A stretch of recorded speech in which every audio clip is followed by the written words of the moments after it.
Greetings and welcome to Heart Expressions with Barbara. I have as my special guest Sherrice Johnson. Welcome, Sherrice. Thank you. Glad to have you on the show today. Thank you very much. I'm glad to be here. Oh, nice to have you. I've had the opportunity of knowing Sherrice probably, 3 or 4 years? 3 or 4 years. We work at the same agency, Yes, and we run into each other every now and then. And after talking with Sherrice, I had an opportunity to find out some things that she's doing. And we want to share with our audience today all of the wonderful things that you're involved in. She's a busy lady. Yes, ma'am. Very busy. But we want to talk a little bit about your focal group today. Okay. How it got started. What are you doing for the community? So, Sherrice, tell us about just how you got involved in it and just why you got started. Okay. I am my sister's keeper. Acronym is IMSK. Focal group. We are a focal group, and what we're doing is going out into the community to focus on a lot of needs of women in the community. One of the focuses are on cancer. Mm-hmm. We did our walk in October of last year for the breast cancer, the Carmona 7 breast cancer awareness, where we did the walk. Also, we did Scars of Heart, where we did a Scars of Heart drive. We did it for about 3 months, where we collected gently used scarves. And we went out to the community and requested for the scarves to be donated to our women that we support at Carmona's as well as Beaumont Hospital. Mm-hmm. And what we did is look at possibly getting the scarves so that we could take it to the cancer units for the women. And what came to me is, because we wanted to do this for the women, a lot of the women are receiving treatment. And their treatments are basically, they don't have hair, or because they're losing their hair because of the treatments. I thought maybe this would be something awesome to give to them, an opportunity to have a scarf while they're receiving their treatments, so that they can cover their head up and not have the shame of being exposed, of losing their hair during the process. I was also looking at doing wigs for the women at the time, but because that took a little bit more time and I need to start a little earlier to get wigs and get donations for them, and it would kind of have more of an aspect of what I need to do for them as far as getting that. But with the Scars of Heart, we did receive 75 scarves. Wow. And we were able to give some to Carmona's as well as some to Beaumont and Royal Oak. And I can imagine what it's like to go into a hospital. Being a nurse, I've worked in the hospital, not so much on the cancer unit, but just being in the hospital and patients are ill, just to have a visitor and someone that's thinking about them, someone that's praying for them. I can imagine how that will just lift their spirits. Yes, And especially those, I've had friends that lost their hair because of cancer, and just a beautiful scarf is always in line with just being of service and showing love. So how did this all come about? I mean, God gave you a passion, I'm sure, but just what stimulated you to try this ministry? Or to do this ministry? You're not trying, you're doing it. Yes, ma'am. What really stimulated me is being once about, I would say, 10 years ago, I went through a depression phase. I went through a divorce, a separation, and at the time I was going through the separation. And I actually did not tell my family that I was actually suffering with that depression. I would just go to work, come home, and just lay in the bed. Didn't want to interact with anybody, kept my blinds closed. And at that time, it really wasn't anything out there, and I was not aware of any services for women who are really suffering. And then I kept saying that it's just that something I did not want to talk about. One day I'm going to have a story that I am going to be able to tell somebody. I am going to be able to help somebody and say, hey, look at what I've been through. And because I went through that, and I recovered, and I came out of it, and I became a better person, you could do it as well. With my depression, my neighbor, she was also my landlord, came down and kind of opened my blinds and said, hey, you know, you got to let these kids out, and you got to open the blinds. You can't shut yourself off from the world. And she knew I was hungry at that time. And because of my shame, I didn't want to go out and tell anybody about that I didn't have food, that I didn't have money to buy food for the kids, that I didn't have money, you know, to put food in my cabinet. And she took me down to her house, to her pantry, and gave me a bag and told me to get whatever I want and whatever I needed out of her pantry to feed us. And at that time, and as I sit back and look at my life, and as my life spiraled, I really didn't understand that a lot of that was my fault because I did not reach out and I didn't know who to reach out to because I didn't know who to talk to about it. I was ashamed about it. I was ashamed of everything that had happened. But knowing that I did finally come to a realization later on in life that if I was feeling that way, how many women out there are really going through that pain? How many women are out there have cancer and don't want to talk to anybody or don't have anybody to come and sit with them? And also with the cancer support and other things that we want to do as far as like doing care packages for parents and stuff. My son was sick almost 2 years ago. It'll be 2 years in November. And we had an emergency where he had to be put into the hospital right away at Beaumont Hospital because of his diagnosis. He had to have emergency surgery. And because of that, I had, for 45 days, I was at the hospital. I was sleeping, going to work. I remember that. But I did not have care package. The little tubes that they give you was just horrible. I did not have the things that I needed to really care for me. But at the time, I really didn't care about caring for me because I was really concerned about him. And then in that event, when my son was going through surgery, there was times I would sit by myself, and I did not have that, someone to go through that. The little things, somebody to come and bring that because everybody was working, and I couldn't pull them from their busy lives. So when I started looking at IMSK, how can I go out and help the women? How can I go and be a resource for them, have information? So if they need to go and say, I have a care package, I need a toothbrush, I need mouthwash, I need real soap, not the little bitty bars, but the real soap, just to take care of myself and complete my hygiene, what can I do? And so as that person, this is what I came with my sisters, and it's because it's actually 4 of us. And then I have 2 sister-in-laws, and then my brother-in-law. And said this, and my mom, this is what I want to do. I want to be able to go out to the community. I want to be able to do different programs for different women, stress management. I actually wrote a program on stress management. I wrote a program on recovery and accountability for women with domestic violence and suffering with PTSD. So all of those things that's in my mind, and I just been writing it down. I just wrote it down. You're just bubbling over here. Yeah. With things. Yeah. No, but as I was listening to you talking, I remember coming in your office one day and you were telling me that your son was in the hospital and that you were there all the time when you left work.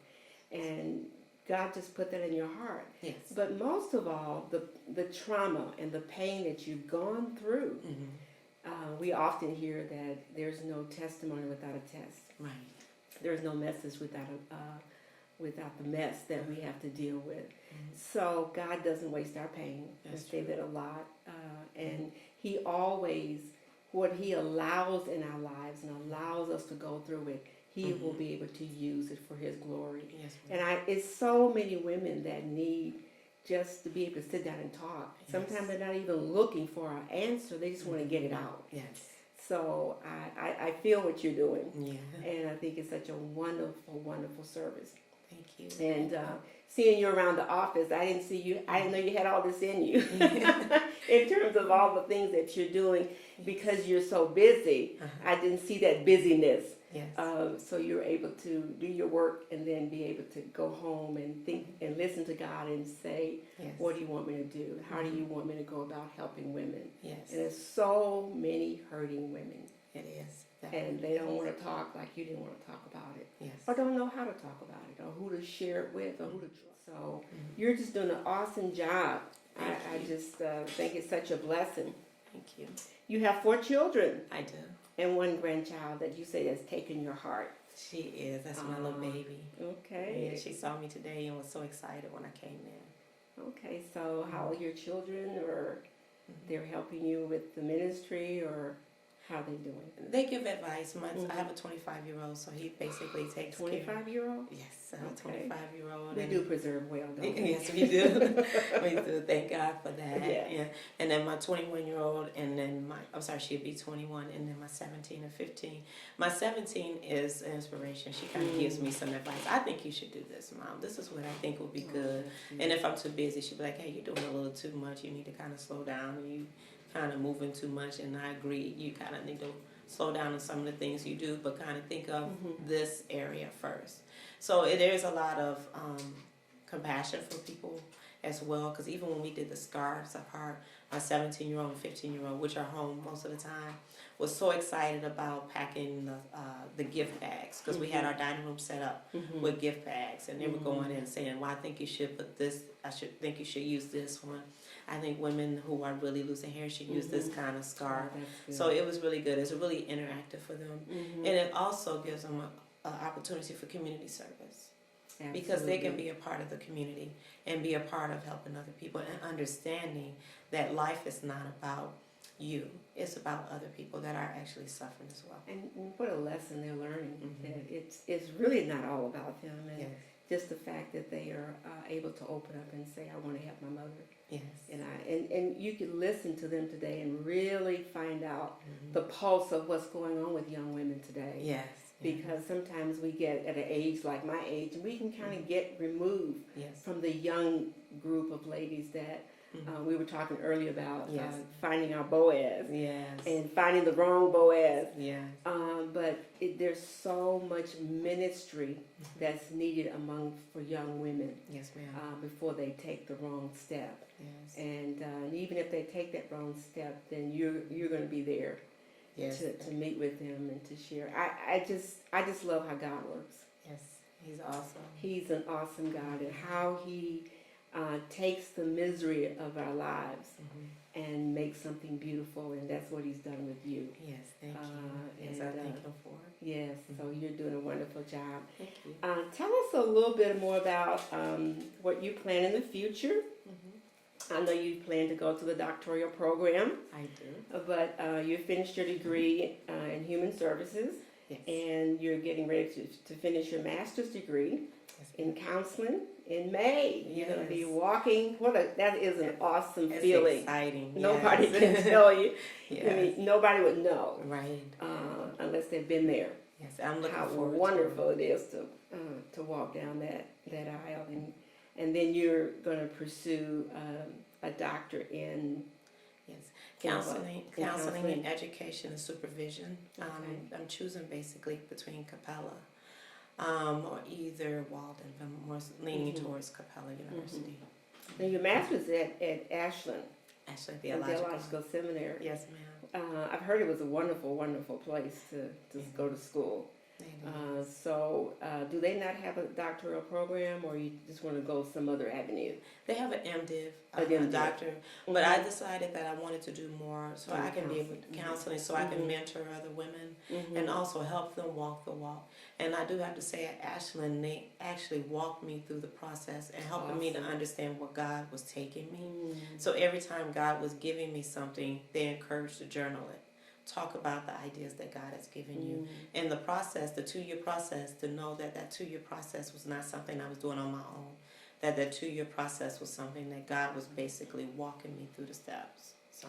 And He said He does order our steps. He does. And if we follow Him, we will absolutely stay in the right direction. That is so awesome. Well, Miss Sherrice, her little busy self, she is affiliated with several organizations. She is a member of the Human Resources Association at Greater Detroit, professional membership. She's with the American Counseling Association, and she's also a member of the Society for Human Resources and Development. Yes. So when do you find time to do all this? Those are just actually some of the meetings that I'll go to. I actually just joined also American Association of Christian Counselors as well, and the Mental Health Association of Counselors. So those are the things. So I can have so many resources that if I can find these resources, I can get the resources where I can give to the ladies in the community, and also young women. Those are some of the things that we're also focusing on too. But having all these resources in the organizations where there's mentors that can contact with me, I can connect with, and they can give me those resources as that new upcoming counselor that I can go out to the community. Networking is just it's invaluable. Yes. It is truly invaluable. Well, I also want to let you know that Sherrice is a ordained minister. Yes. And that's through your church. Yes, it is. And tell them of the programs that you're working with the domestic violence. Domestic violence. I, as one of my papers that I wrote, being a child seeing domestic violence through the eyes of a child. Mm-hmm. A lot of people don't understand that, but what you see and how it affects your life. And in the long run, you look at that and you look at some of the things that you do and the choices that you make. It's no one's fault, but it's just seeing the things that you've seen and experienced. So what do I need to do to help women who are actually going through that, who their self-esteems are so low Mm-hmm. that they just feel as though they're not good enough and like they can't do it and they just cannot make it because they've always had this mindset which they kind of put themselves into Mm-hmm. in thinking, well, because this person does this to me, I'm just not going to want to do, I can't do. But it's false. Mm-hmm. Because we have to kind of condition our mind to know, regardless of what this person does to me, I am still a conqueror. I am still this woman. I am still beautiful. I am still capable to go out and do things in the community, go work, get my degree, raise my children, and not be that victim that someone is trying to make me be. And they need help walking through that process. Yes. Because being a nurse, when I worked the emergency room, and I would Mm-hmm. see women come in that had been beaten, Yes, and a lot of them felt like it was their fault. it was their fault. Or if I hadn't done this, well, if I hadn't made him mad. So Mm-hmm. a program and working with them is absolutely necessary because over the years and over time, Mm-hmm. their self-esteem has been chipped away. Yes. And so it's a process of building themselves back up Yeah. and believing in themselves that they can do Yes. what they want to do or what they feel that they want to do. So Right. it's that's one of the areas in nursing that is just really hard to grapple with, Yeah. because I've seen not only women, Mm-hmm. but I've seen children Yes. that were abused. So Mm-hmm. that's just an awesome work Yes. that you're doing, and Thank where you. we work is a good place so Yes. to get that foundation also, Mm-hmm. to have the compassion for people that are just have had some misfortunes in life Right. and in bad situations. Yes. Mm-hmm. And I think a lot of women sometimes think that this is the way life is supposed to be. Absolutely. And just looking at that and saying, Accepting oh, it. right, accepting this is who I am and that I'm Mhm. never going to become anything and that I'm not going to do my dreams are just not worth it. And then when I realized that, hey, this is not true, that even if people look at me and say, well, you don't need to be doing that, you don't need to be doing this, yes, I do. Mm-hmm. Because it's not for the benefit of them, but it's also the benefit of me repairing my emotions and repairing and forgiving and walking through the process. But not only to see me doing this, but to see my children, my daughters, Mm-hmm. seeing me becoming productive, becoming this woman who you can be proud of, this woman who's proud of herself because she worked so hard Mm-hmm. to come out of that slump that she was in, that self-esteem, thinking that she just can't do it and she just, and then you actually become that person. Mm-hmm. Because in your mind, that all of that pressure that's on you starts to bend you over. And then you just start feeling like, well, no, I can't. Then one day you have to really lift your back up and say, God, where am I in this? And where are you in this with me? And the Lord kind of reveals to you that all you got to do is walk the steps that I've given you. And then as I showed you this, I'm with you. And then you can be that conqueror in the process. And that's the key, is having God in your life. Yes, ma'am. And that's where every opportunity I get to share, Mm-hmm. because without God, we really can't make it. That's right. We can't do it. So That's right. that's just really, really, really a blessing. So I'm just excited, Sherrice. Thank You're you. doing such a wonderful job. Thank you. And as I said earlier, seeing you walking around, you seem so relaxed and so. But all the things you're doing, Yes. it's God you're not frazzled. Yes. It's just God that's keeping you. So I'm just excited about you pursuing your education, and I can just see one day Yes. Dr. Sherrice Benjamin-Johnson on the shingle and doing your Amen. counseling. It's such a Yeah.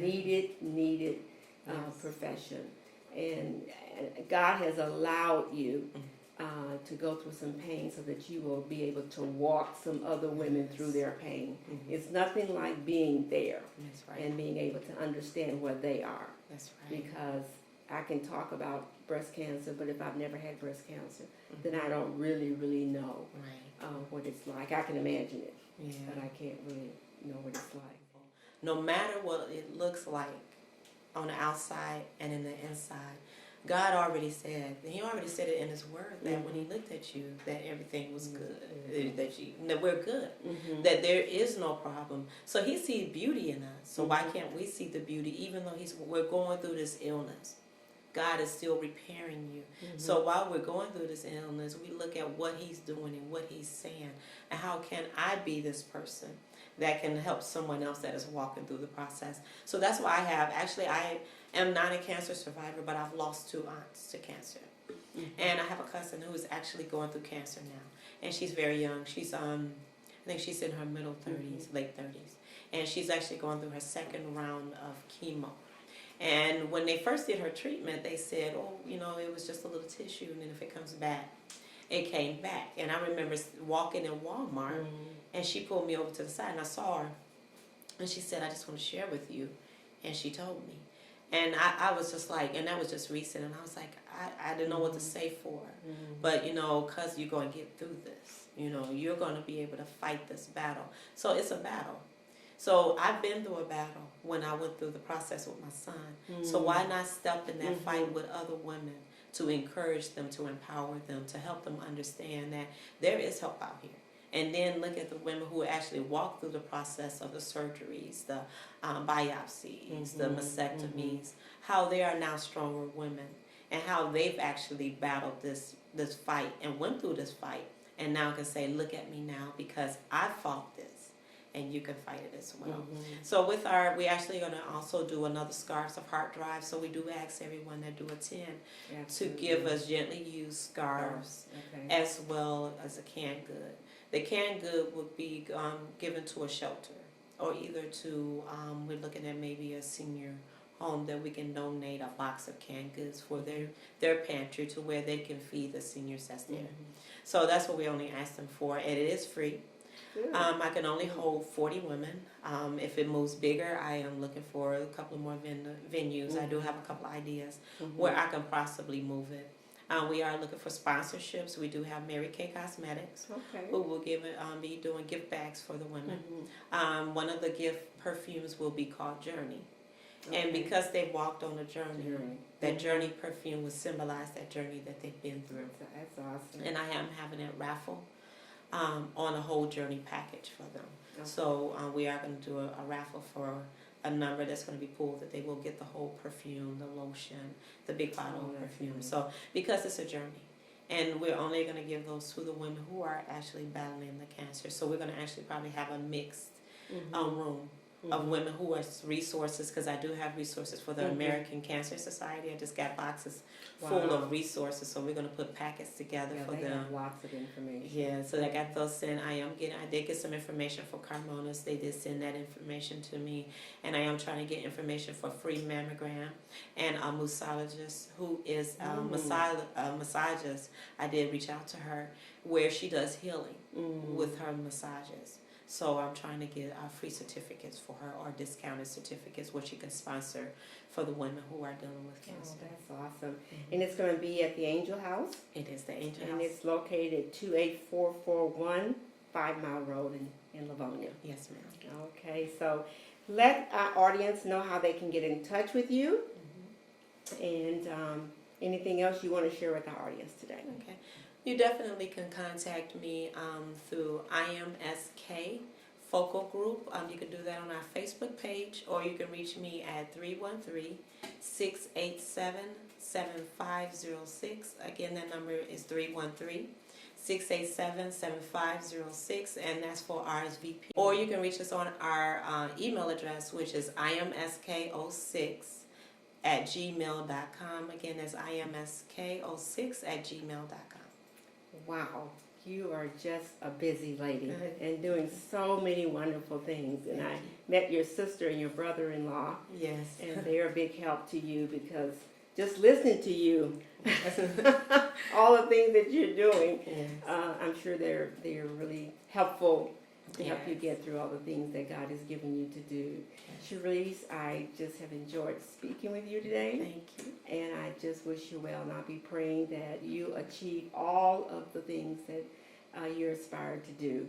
And because helping women is absolutely a necessity. Yes, ma'am. Because there's so many single parent mothers single mothers and their head of household. Yes. And a lot of people just need someone that that has a listening ear and that can give them some good sound advice. So thank you again for being on the show today. Thanks, Sherrice. Thank you for coming. And thank you for having me. This has been the Heart Expressions with Barbara, and we will see you